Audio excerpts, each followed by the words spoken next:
Hello traders, it's Thomas here from VagaFX, and in this video we're going to be looking at how to use high time frame order flow and momentum in our setups without actually looking at higher time frames. Now, this is going to make a lot more sense at the end of the video, as it can sound a bit unorthodox to start with, but we're going to be looking at two breakdowns of two trades I've taken over the last 2 days on the dollar yen, and you'll see me using this analysis style. So let's get straight into the video. I hope you guys enjoy.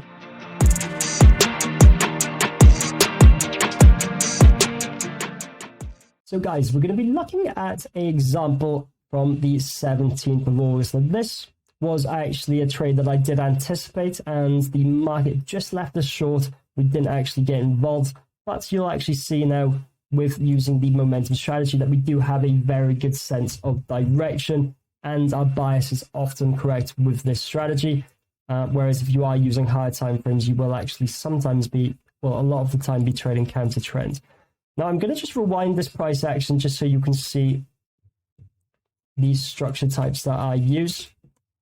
Now, some of them I'm not going to go into great detail today, but you will actually find all of this in my course that will be coming out next month. So we're just going to start by dissecting the market. Now, we can see we've got a clear bullish momentum. Now, we have had structure breaks to the downside, guys, but this does not mean that the structure is actually changed or the momentum and overall long-term order flow has changed. The market momentum is still bullish. Many people will be looking to go short and only short in this period of price action. We're going to be looking at going long and short in this instance. So if we come back to the market, guys, we can actually see that we had breaks of structure to the downside. We then had a break of structure to the upside. And this confirms to us that this is a major swing low. Now, that's easy enough. We do actually follow price up. We can actually see two instances of price action where this happened, although we had sharp retracements back upwards. And although, like I said, I won't go into this in great detail today, these are what I classify as minor swings.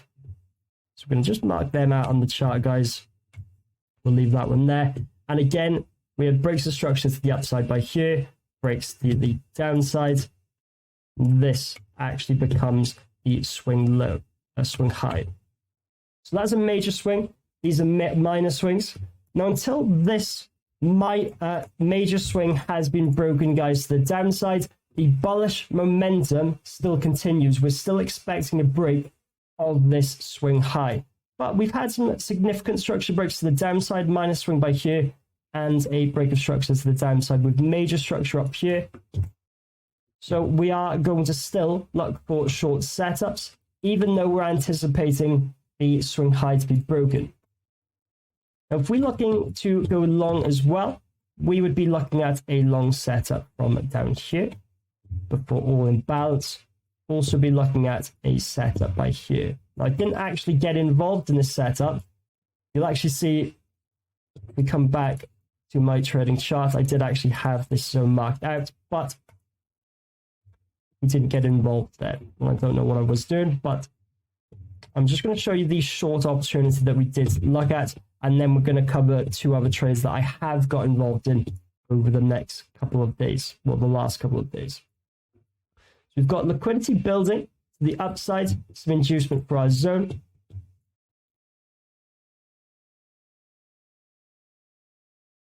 You can see that price just fell short and we were inches away of getting tagged into that trade. And you can actually see that there is liquidity building to the downside as well. So I was confident in this setup, and although it didn't get hit, that shouldn't worry us too much, just because we are picking our zones correctly. Just if the market is inefficient, guys, sometimes you aren't going to get that pullback into your zone. And that's just the way markets are sometimes.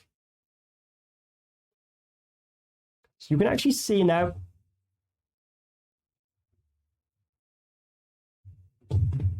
in a second, with this liquidity built up, it actually comes into this minor swing demand zone and instantly rejects. So if you had an order set by there, and you could have anticipated it even more with this liquidity building up, and with this bullish momentum, long-term liquidity, you'd have even more confluence to take your trade long in that instance. Now, the market swept, guys, I'm going to pop you across now to my next couple of examples. These are trades that I've taken over the last few days, and you'll actually find that a lot of my community members have gotten on board on this as well, because I have posted these zones in our free trading community. So guys, this is from the 22nd of August. Now, I've winded price actions by here just because this is actually around the time when I was waking up on the 22nd. So this is around, or just before the London Open, and I would have been marking up my charts to assess what is going on. Now, like I said, this is actually, it does sound quite complicated doing this way. We're not looking at any other time frame, guys. We're only looking at the 5 minutes chart. But it makes a lot of sense there when you think that it is actually reducing the amount of time that you're spending on charts. You're also actually giving yourself a lot more clarity because you're actually dissecting the market and viewing data on a much more refined scale. When you're looking at these large higher time frame candles, there's so much data within that you're not actually getting the use out of. For example, different structure types, they require more market imbalance or order imbalance to actually break. Or liquidity, for example, you're not seeing liquidity on these lower time frames. So by doing this way, you're saving yourself not only a lot of time, also a lot of confusion.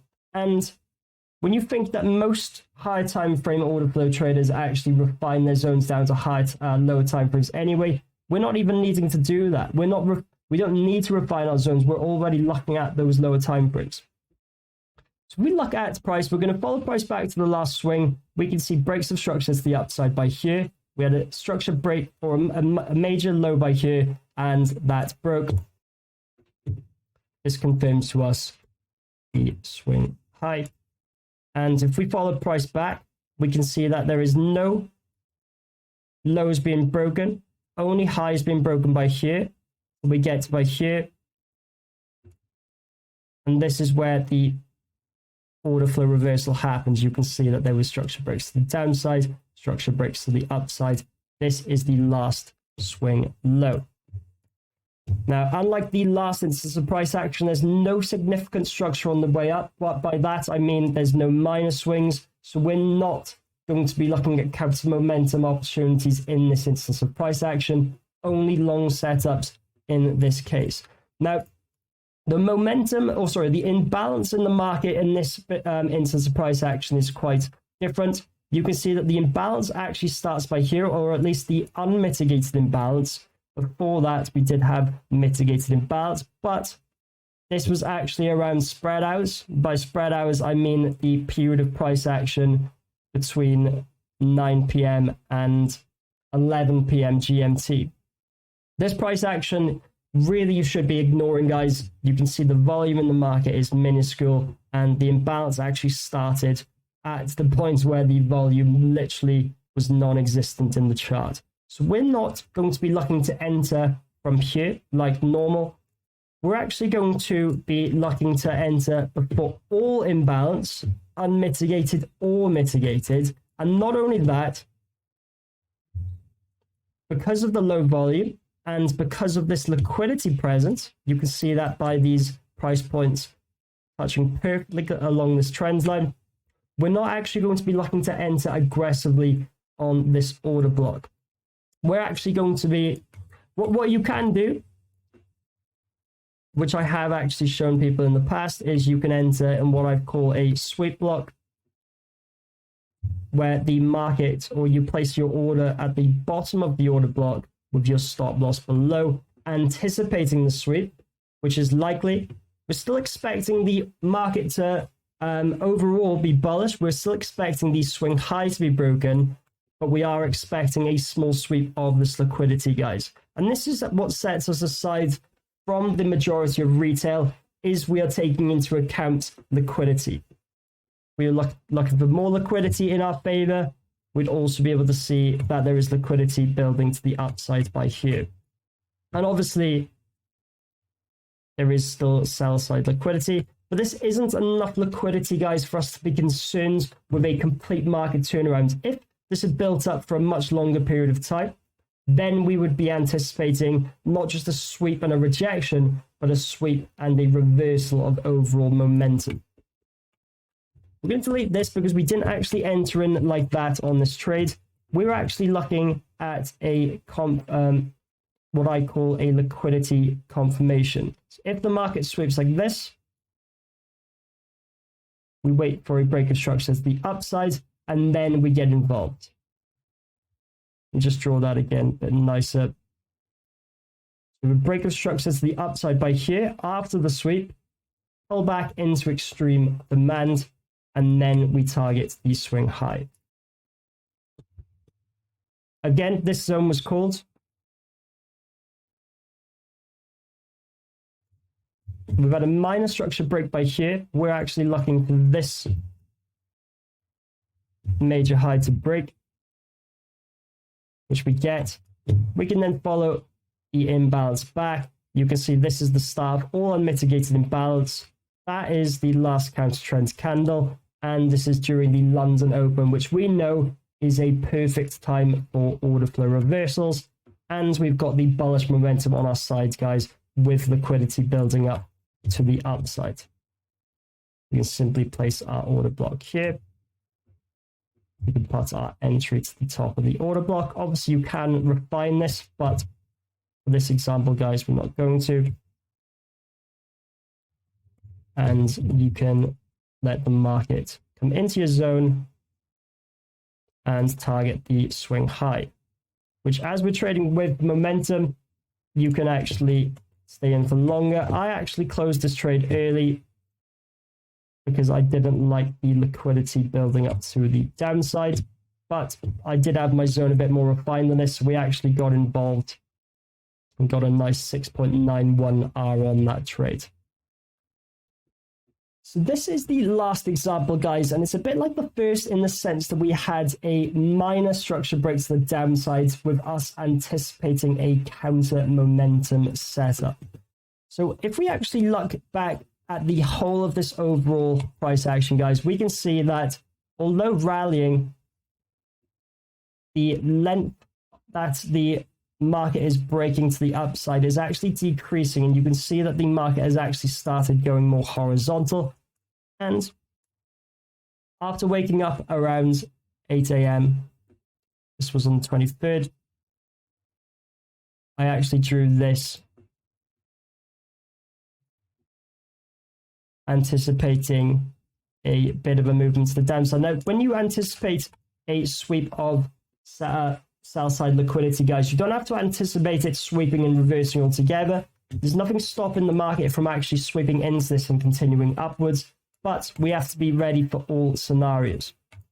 Now, again, we're actually going to market price action out and dissect the market as usual. We can draw a swing low by here. Why do I know this? Because this is where the order flow reversal occurred yesterday. We followed price up. Now, there's no minor structure breaks by here, guys.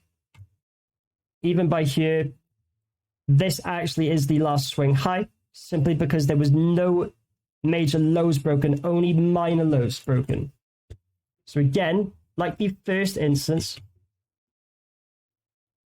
these are actually minor swings. This is a major swing. This is the major swing high, and the rest are minor swing lows. And even there, sorry, this is actually the minor swing that I looked at to get involved. So we had this minor swing break. Now, as I said earlier, it's going to require more order imbalance to break these structure points, just because there is going to be more orders within them. So if we do get a break of these significant structure points, it is going to mean that we can start looking at counter momentum trades, guys.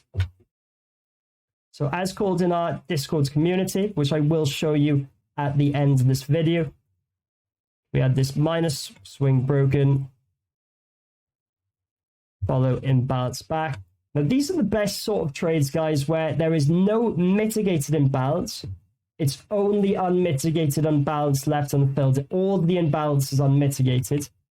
Whereas there will be setups where you'll have a bit of mitigated imbalance and then unmitigated imbalance. In those instances, it is good to have your stop loss more generous, just because if imbalance is mitigated, it doesn't mean that all of the orders at that zone are fulfilled. It just means it's more likely to move into unmitigated imbalance, but it doesn't mean that it always will.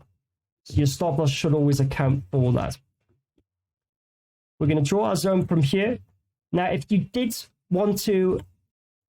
do have a low risk tolerance, or a high risk tolerance, sorry, you could have actually drawn your order to the top of the order block. I actually had my order set on the top swing high.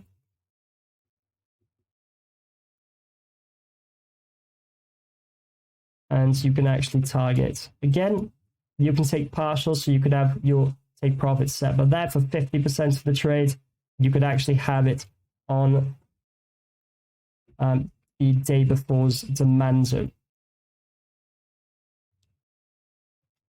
You'll actually see now that with this actual long-term sell-side liquidity that's built up, guys, we do actually see a complete market reversal, but I did actually close out around 8-9R on this trade. So let's have a little play of price action, guys. You can actually see liquidity building to the upside. I actually had my liquidity line drawn from here, and we can play price.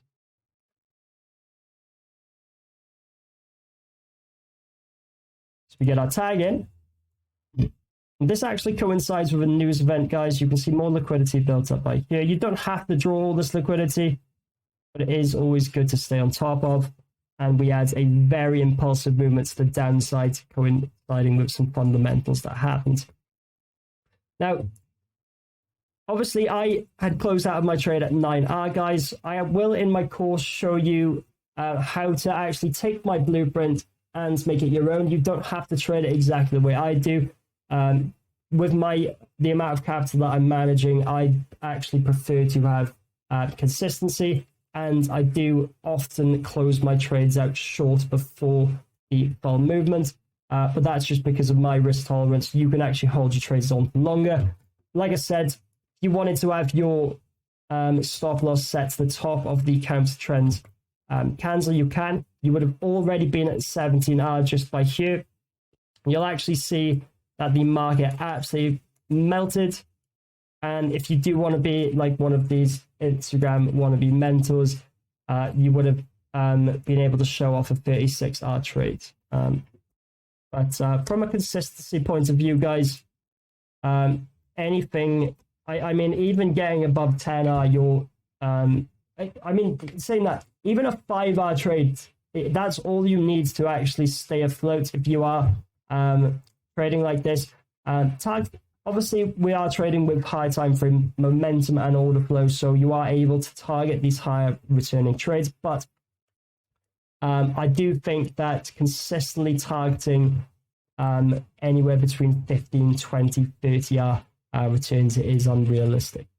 I did actually call this supply zone on the dollar yen earlier today, and it actually rocketed whilst we were breaking it down, and a lot of my members actually got involved. So if we actually scroll up,